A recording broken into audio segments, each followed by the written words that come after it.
Hey everybody, I'm back again with a video this Friday, and this video is going to be part 3 about my new mini-series. It's going to be about my sophomore year.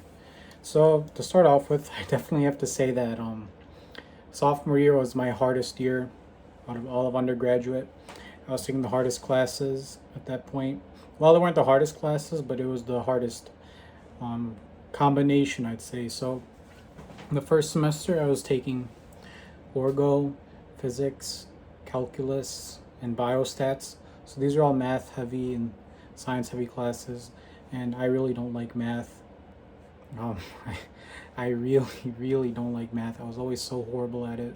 I get like C's in middle school in math. Like, I just couldn't. Even if somebody tutored me, nothing helped. I was just always horrific at math. And I'm talking anything past basic algebra. I, I just don't get it. I can do that. I can do a practice problem or two, but if you give it to me on an exam, look, uh, I'm done. So I had to take these classes, and obviously it's not my preferred type of classes, but the reason I had to do the calc and the biostats, these qualify for pre-med prereqs, as well as my general degree, and I was doing a biochemistry degree, and so I needed to take these classes. So to add on to this, another challenge is that I was working as well. This was the first time I started working while in school. I was working at Little Caesars, and it was nice because I learned how to make pizzas. I learned how to make crazy bread, and it was just cool making food and just yeah, it was just nice making pizza and stuff. But at the same time, it was a time sacrifice. I used to work on Fridays and Sundays, and I used to also volunteer on Fridays. So I'd spend the morning volunteering, and then the afternoon I'd go to the mosque, and then in the evening, or well, from the afternoon to the evening, or till late at night, really, I was working on Friday. So Friday was basically not even a day for me. I was gone something around like 13 or 14 hours. So basically, I was down to 6 hours a week in terms of time I could spend for school. And then Sunday, I was also working an 8 hour shift. So then, really, my only like free day technically was like Saturday. And well, technically, I shouldn't have had a problem with this if I had proper time management. If I had proper time management, I could have circumvented all the problems that I'm going to talk about from this point on. So the big problem I started having was I was getting tired from work, and I just wouldn't study on the weekends. I just use the weekends to relax. And then this made me realize, oh, I have to study on the weekdays. The problem was during the weekdays, I'm already tired from school. So then I'm stressed because I can't study, and then I'm stressed because I don't have the time to study. I mean, I did, but because of the stress, I would start playing games to kind of alleviate the stress, but it doesn't really help. Trust me, it doesn't help. And I know this happens to a lot of people. And so what I ended up doing is just procrastinating, right before exams, I'd be studying. And honestly, I can do it sometimes in terms of procrastinating and doing it. There's a clutch factor behind it, but it doesn't work all the time. Like, maybe I can do it once in a while, but when you're doing it, you have three exams in 3 days, and then you only just started learning about the first exam the day before and the second. Like, you're just studying for 3 exams all at once, right before you have to go take them. Like, that's where it got really difficult and annoying. There's this one week I had 4 exams in one week, like, and of course I was procrastinating all of them. Like, if I had can't planned out carefully, I would have avoided the stress, and this would have led me to waste less time, and I would have been able to study. And so I really ended up doing pretty poor that semester. It's probably the worst semester in my life. I hope I don't do that bad again. I got a bunch of B's. Yeah, I got 3 B's, which is the lowest. That's probably the lowest I've ever done. And to be honest, you can't do that bad if you're going into pre-med. You have to be just getting all A's, literally all A's. And it's not like it's impossible. Like I said, it's not as if I'm saying because of these classes I could not do well. No, it's more like I was presented with a challenge, and I did not handle that challenge appropriately. And the challenge for me was both taking more difficult classes compared to freshman year, as well as time management. And so I really learned my lesson there. And so when that second semester came around, during winter break, I took a lot of time to reflect on what mistakes did I make. Because a big thing is I'd say there's two kinds of people. And luckily, I hope I'm in the second group. So the first group is whenever something happens to them, they always assume it's because of someone else or some other external force. Like, it's not them. And you can say this is also considered egotistic. So like something bad happens to them, they never will reflect and say, "Oh, I could have done this better," or I may have handled the situation inappropriately. No, they say they'll blame the other person or they'll blame the circumstance. Like they'll never understand that, there's something that they could have done better, and it's a really dangerous mentality to have. And if you stick with it long enough, it's going to lead you to some weird thoughts, and you're going to get in fights with lots of people.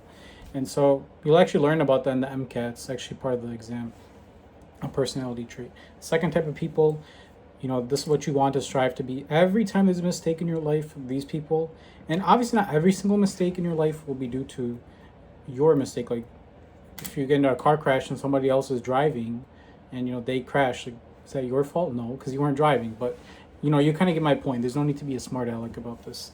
And my point is, if you make a mistake, the point is not that you made the mistake. I mean, sure, nobody wants to make a mistake, right? But the main issue is when you make a mistake, you have to first reflect on it, so you at least know what the mistake was, And the second thing is you have to realize, what lessons can I learn from my mistake, So that's what I did. I reflected, and I understood that I made the mistake. It wasn't because of my circumstances. Oh, it was just because of these classes, or oh, it was just because of this job. No, it was all my fault. I could have done better. And you need that growth attitude, the one that can take the blame. That's going to carry you through this field, because to be honest and to be blunt with all of you guys watching, this field is not for normal people. Like, you have to be built different to get this far, to tell you the truth.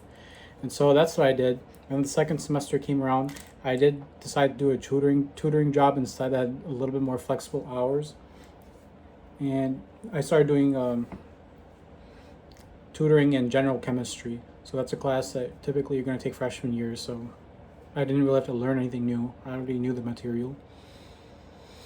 And I also decided to take Orgo 2, Spanish 1,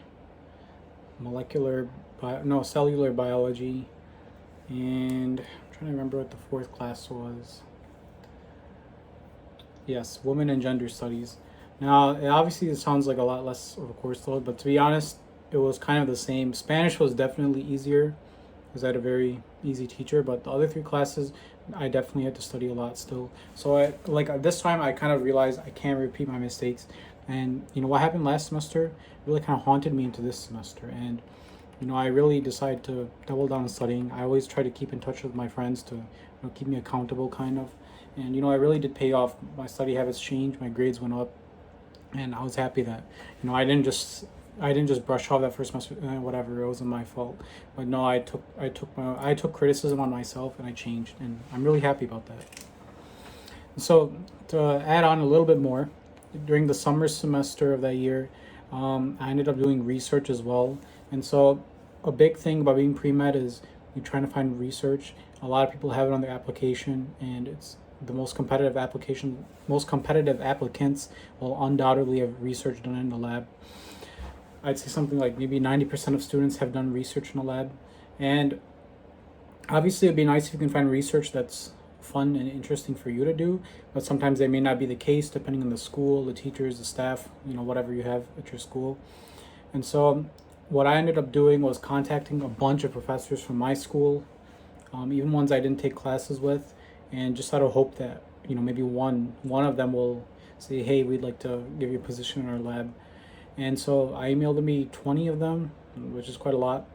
And then I also applied to like 10 to 15 programs at different colleges. Out of all that, only 2 teachers back from my school responded. So the main thing by research is you have to be confident in yourself.